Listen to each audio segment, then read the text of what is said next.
नमस्कार, स्वागत है आपका रिपब्लिक भारत के डिजिटल प्लेटफॉर्म पर। मैं हूं आपके साथ अनामिका सिंह काली और आज हम बात करेंगे ग्रेटर नोएडा के दहेज के उस दानव की जिसने अपनी पत्नी को दहेज के लालच में पहले अत्याचार किया, उसके बाद पेट्रोल डालकर जिंदा जला दिया।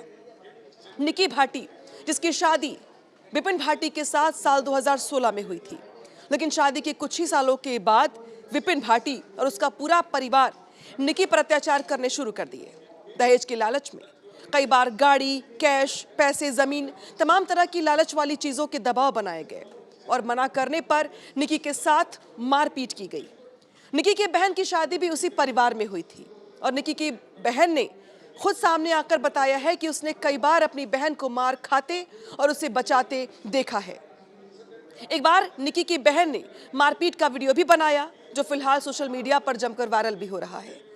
और अब जब निकी भाटी को उसके पति विपिन भाटी ने जिंदा जला दिया, इसके बाद अब विपिन की तलाश पुलिस की ओर से की जा रही है और अब पुलिस की ओर से जानकारी ये मिल रही है कि फिलहाल पुलिस ने काफी धरपकड़ करने के बाद विपिन को दबोच लिया है। लेकिन फिलहाल विपिन का पूरा परिवार, जिसमें उसकी मां समेत पूरा परिवार फरार चल रहे हैं, घर पर ताला बंद है।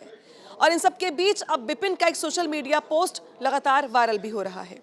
निकी ने अपने इंस्टाग्राम पोस्ट पर निकी को लेकर कुछ बातें लिखी हैं। विपिन ने ये लिखा है कि तुम्हारे जाने के बाद लोग मुझे अपराधी बना रही हैं, तुम मुझे छोड़कर क्यों चली गई। यानी कि एक तरीके से वो जताना चाहता है कि निकी की मौत में उसका कोई हाथ नहीं है और वैसे दिखाना चाहता है कि जैसे निकी की मौत से उसे बड़ा गहरा सदमा लगा है और वो बहुत गम में है।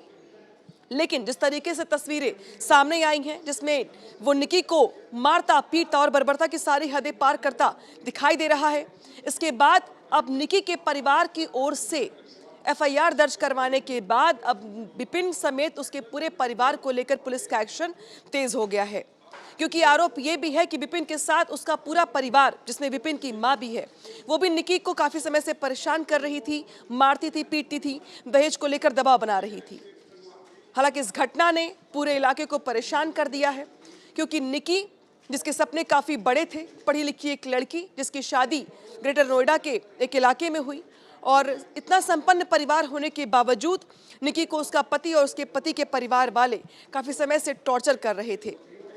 जरा सोचिए कि 21वीं सदी में जहां पर बेटियां चांद को छू रही हैं, जहां पर देश के हर क्षेत्र में बेटियां अपना झंडा बुलंद कर रही हैं, आज उसी समाज में एक बेटी को दहेज के दानवों की ओर से जिंदा जला दिया जाता है। इस घटना ने एक बार फिर से बेटियों की शादी और उनकी सुरक्षा को लेकर तमाम सवाल खड़े कर दिए हैं। इस घटना को लेकर आपकी राय क्या है, बताइएगा जरूर।